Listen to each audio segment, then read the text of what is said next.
Boa tarde a todos. Muito feliz em poder fazer parte desse projeto de vocês em pleno feriado, né? Assim, não é feriado, mas entrou na onda dos feriados, né? Mesmo com o processo de pandemia no momento que a gente está. Eu sou cinéfilo. Eu não sei se tem alguém aqui que se identifica comigo, né? Mas eu, particularmente, sou muito fã de muitas histórias, muitas conversas, entre elas Star Wars, né, como na camisa. Não posso deixar de negar meu amor por Star Wars, mas eu gosto muito de toda a construção da saga da Marvel, dos filmes que foram lançados desde o Capitão América até o final do Vingadores, o último filme, né, que teve. Todos aqui acho que já assistiram, pelo menos um ou dois filmes solto, ou assistiram a saga completa. Eu assisti recentemente, cronologicamente, os filmes na sequência, para poder ter uma noção do escopo geral. Três coisas me chamaram a atenção. Primeiro foi o fato de Hulk sempre brigar consigo mesmo, dentro do que Bruce... quando Bruce se torna... Quando ele não é Hulk, ele é uma pessoa. Quando ele se torna Hulk, ele é outra pessoa. Outra coisa que me chamou a atenção foi Thor não saber de onde vinha o poder do martelo. Na cabeça de Thor, sempre ele só teria o poder se tivesse com o martelo. Não sei se você percebeu isso nos 3 filmes dele e depois na saga, quando está com todos os heróis. E o terceiro era Kill, que é o Senhor das Estrelas em Guardiões das Galáxias. Kill, no primeiro filme, não sabe sua identidade, ele não sabe de onde ele veio. Ele sabe que teve uma mãe e tudo mais, tal, mas não sabe quem é o pai, não sabe de onde ele veio e tal. Então ele está sem identidade e ele vai descobrir sua identidade no filme 2. Alan, o que isso tem a ver com a vida cristã, com santidade? Bom, é porque eu identifiquei 3 pontos em que se parece muito com a nossa história e com a nossa caminhada de fé. O primeiro ponto deles se chama dualismo. Você já ouviu essa palavra, dualismo? Sabe o que é dualismo? O dualismo é uma palavra muito antiga, na verdade. A ideia do dualismo surgiu justamente nos gnósticos, na época de Jesus, naquela época, não, bem antes de Jesus, na época dos gregos e tal, que separava a ideia de que o corpo era mau e o espírito era bom. A partir daí, uma série de encadeamentos chegaram até nós numa ideia daquilo que é sagrado e daquilo que é profano. Dualismo não é dualidade. Dualidade seria eu dizer dia e noite, claro e escuro. Isso é dualidade. O dualismo não. O dualismo é quando eu coloco que uma coisa é sagrada, tem algo de santo nela, e outra coisa não, é profana, tem demônio naquele negócio. Eu não sei se você, mas eu sou cristão quase de berço, caminhei aí nos meados dos finais dos anos 90, e eu cheguei até a ouvir pregações sobre a Disney, pregações sobre certos locais, posições, objetos que eram endemoniados, e uma série de coisas que tinham, né, com a ideia de sagrado e profano, o dualismo. O dualismo é um problema. Aí vem outra questão que eu vi, a falta de conhecimento, que no caso eu coloquei no personagem do Thor. E o terceiro seria essa questão de falta de identidade. Esses 3 pontos, eles são problemáticos quando se fala em santidade, porque são eles os principais vilões que impedem a santidade. Como o pastor falou aqui recentemente, a santidade não tem a ver com eu não posso, com etiquetas. Você não pode falar assim, você não pode vestir de roupa tal, você não pode assistir tal filme, você não pode assistir tal canal. A santidade tem a ver com princípios. E os princípios, eles se regem. Não importa se eu estou em um contexto de igreja, não importa se eu estou no acampamento, não importa se eu estou na faculdade, não importa se eu estou com a família, os princípios, eles regem toda a nossa vida. Isso tem que ser de praxe. Os princípios que eu vou dizer hoje, você vai ter que ouvir daqui a 2 anos de novo. Daqui a 3 anos novamente. Daqui a 10 anos novamente. Quando você estiver com 55 anos. Quando você estiver com 90 anos, você vai ouvir a mesma coisa, porque são princípios. Efésios, capítulo 4, versículo 17 ao 24, traz uma pequena ideia dessa questão dos problemas que podem afetar a santidade, ou a ideia da santidade em nós, e o que a gente tem que fazer para vencer esses obstáculos. E aí, eu não vou repetir o que os pregadores já falaram aqui, mas vou pontuar de maneira do jeito que Paulo fala, bem assim, assertivo. Ele começa dizendo assim: por isso, essa palavra precisa fazer com que você entenda que vai ter que ler o que está antes, eu não vou ler para você, mas por isso, então ele vem argumentando, ele vem falando sobre o que é a vida cristã, ele vem falando sobre identidade, ele vem falando sobre transformação, sobre renovação, ele vem falando sobre o corpo de Cristo, ele vem falando sobre viver em santidade, ele vem falando um bocado de coisa no capítulo 1, 2, 3 e o início do 4. Aí agora, nesse versículo, no versículo 17, ele falou, portanto, em nome do Senhor, eu digo e insisto em seguinte: não vivam como os pagãos, pois os pensamentos deles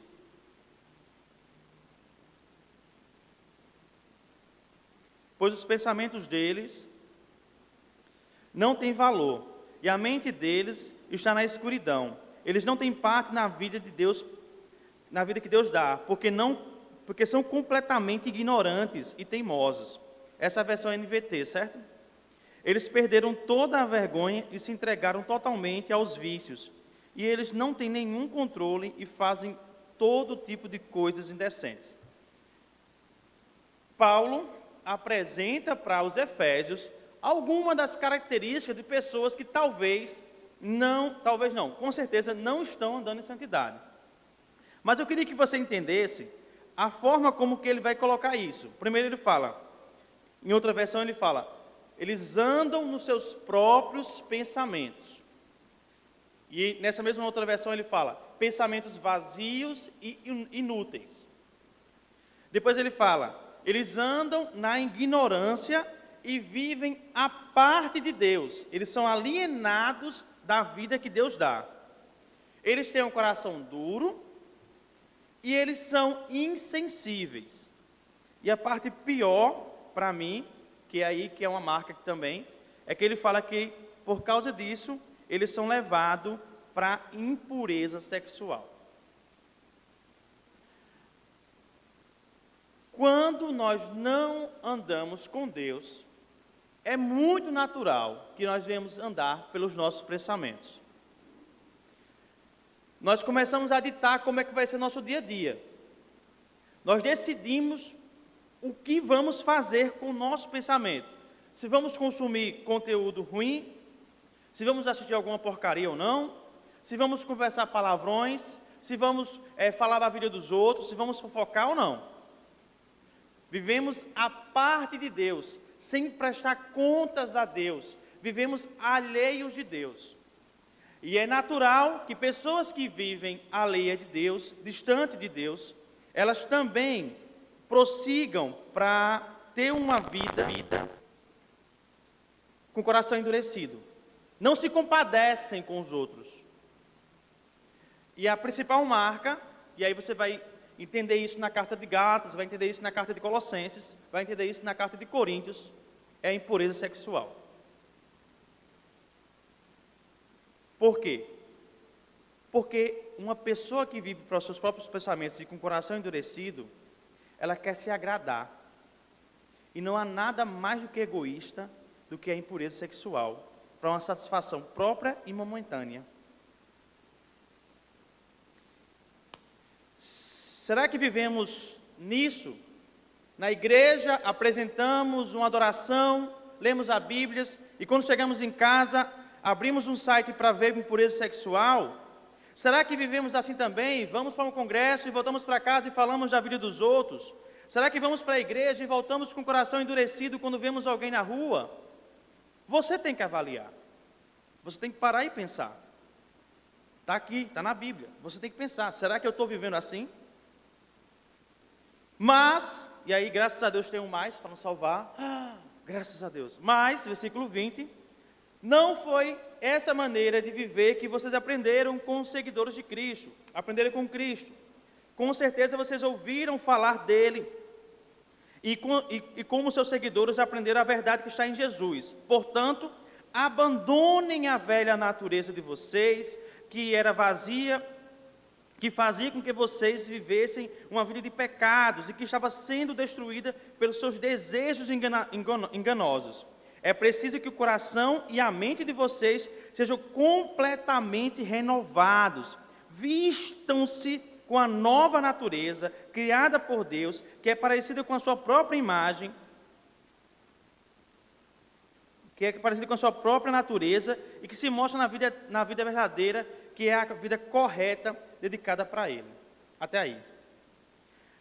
Esse mais nos salva, porque é justamente esse mais que nos ajuda a enxergar o caminho que a gente deve seguir. A primeira característica de um cristão é que ele é discípulo. E ele vai ser discípulo até o fim da sua vida. Ele não vai ser discípulo apenas em um momento, quando se converte. Ele não vai ser discípulo apenas quando está sendo preparado para ser líder. Ele vai ser discípulo sempre. E ele tem que ser discípulo sempre. Por quê? Estamos lidando com duas naturezas todos os dias. Você está lidando com você, com o eu pecador, com seus desejos carnais, e lidando com a sua vida nova em Cristo, que tem que crescer todos os dias. Então, aprender com Cristo é a principal característica do discípulo. A igreja tem uma dupla responsabilidade em relação ao mundo e ao nosso redor. Por um lado, devemos servir e testemunhar no mundo, devemos abraçar as boas obras, devemos abraçar o serviço ministerial, devemos testemunhar como é a vida com Cristo. Por outro lado, devemos evitar nos contaminar por Ele. Assim, não devemos preservar nossa santidade fugindo do mundo, mas ao contrário. Devemos ser santos no mundo, mas não devemos sacrificar nossa santidade conformados com o mundo. Não há maneira pela qual, por nós mesmos, possamos gerar santificação. Nossa santificação é Cristo. Não há maneira pela qual possamos ser bons. Nossa bondade é Cristo. Não há maneira pela qual possamos ser santos. Nossa santidade é Cristo. Pergunto, você anda com Cristo? Conversou com Cristo hoje de manhã? Foi dormir pensando em Cristo? Você demonstrou Cristo para sua esposa, para o seu namorado, para sua namorada, para sua mãe, para sua família? O texto diz: uma vez que ouviram falar de Jesus e foram ensinados sobre a verdade que vem dele. Conhecimento. Não há como ter santidade sem conhecimento, sem andar com Cristo, sem ser discípulo. E para isso, como o pastor Luciano falou, nós temos os meios da graça. Quais são os meios da graça? Oração, leitura bíblica, devocional, discipulado, estudo bíblico. Livrem do velho homem e do modo de viver. Essa constância aqui me diz bastante, porque me lembra de Colossenses capítulo 3, e é muito pertinente, quando ele diz assim, despir, né, do velho homem, tirar do velho homem. A versão da Bíblia antiga sempre estava na minha cabeça, despir-se, despir do velho homem e se revestir do novo homem. Por acaso você veste a roupa só uma vez na semana? Por acaso você veste a roupa só 2 vezes na semana? Ou você faz isso todos os dias? Você faz isso todos os dias. Todos os dias você troca de roupa, todos os dias você tira uma roupa que está suja e coloca uma roupa que está nova, todos os dias você vai na rua, você volta, e agora com os novos modos de limpeza, né? Tanta roupa, é muita coisa. Enfim. Mas isso aí me refere a uma coisa. Todos os dias você vai ter que dizer não para o velho homem. E todos os dias você vai dizer sim para o novo homem. Todos os dias. Deixe com que o Espírito Santo renovem, sejam renovados completamente pelo Espírito Santo. Nós precisamos valorizar cada vez mais o inestimável dom do Espírito que habita em nós. Então iremos a Cristo todos os dias. E a cada novo dia reabriremos a nossa mente diante dele para que o Espírito Santo possa encher e transformar. Lembremos também que o próprio Deus estabeleceu certos canais, que nós chamamos de quê? Que eu falei agorinha, meios da graça, para que nós possamos compreender a ação do Espírito Santo. Precisamos fazer aquilo que os puritanos chamavam de um uso diligente dos meios da graça. Não há recompensa sem esforço. Nessa batalha não há como ser fácil. É uma luta. Para isso nós temos os meios da graça. Eles devem se tornar hábitos. E aí, revistam-se do novo homem. A nossa saúde física mostra bem sobre essa questão de se revestir. A melhor forma de garantirmos a saúde é combatendo as infecções e não recorrendo aos medicamentos certos quando surge algum tipo de epidemia. Mas sim criando resistência durante um restante do ano por cultivarmos regularmente bons hábitos alimentares, sono, exercício físico. Isso também é comparado também à questão da vida cristã. O verdadeiro segredo para se lutar contra o mal é desenvolver uma vida de santidade e não quando você está lutando na tentação, mas sim justamente antes. É por meio de uma prática diária de oração, de leitura, de busca por Deus, de conhecimento, de transformação, que nós vamos conseguir vencer o dualismo, a falta de conhecimento, a falta de identidade. A gente vai se conhecer em Cristo, eu vou saber quem eu sou em Cristo, eu vou ter um conhecimento claro daquilo que da graça, da transformação do meu eu, do meu pecado, e eu vou saber o que é santidade em qualquer lugar. Eu vou saber o que é santidade na faculdade, eu vou saber o que é santidade no meu lar, no meu casamento.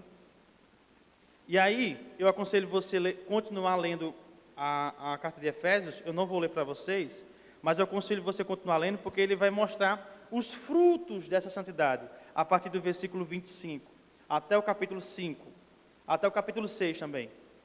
Todo esse restante aí são os frutos dessa pessoa que se reveste todos os dias, que tira o velho homem e coloca o novo homem. Não existem atalhos para a santidade, como dizia Tozer. Santidade é o que vem antes, santidade não é o que vem depois. É antes de falar besteira, antes de você acusar alguém, antes de você pecar, antes de você espiar, antes de você acessar, antes de você se entregar ao ego, antes de você se entregar aos desejos. Santidade é o que vem antes. É justamente o que antes da coisa acontecer, pá! Opa, eu não posso fazer isso. Por quê? Porque eu tenho um princípio. Todos os dias você tem que dizer sim e não. Não para o pecado, sim para Cristo. Todos os dias, até o último dia. Assim como nos personagens de Stan Lee, da Marvel, às vezes nós nos sentimos fora do mundo. Os super-heróis, eles sentem assim, né? Eles se sentem fora da realidade, fora do mundo e tal. E eles têm outra cosmovisão. Mas nós não podemos viver uma vida como a do Hulk. Ou que você é crente aqui e não é crente lá fora. Nem podemos viver uma vida rasa, sem conhecimento, sem saber o poder que há em nós, que é o Espírito Santo. Muito menos você não pode viver uma vida sem identidade. Então, meus irmãos, faça como Paulo. Portanto, avalie como está a sua vida diante do altar. Mas, lembre-se que você tem que se despir do velho homem e vestir do novo homem. se vestir da nova natureza em Cristo, se vestir do Espírito Santo e se vestir também das obras da santificação. Em nome do Senhor Jesus Cristo, amém. Obrigado.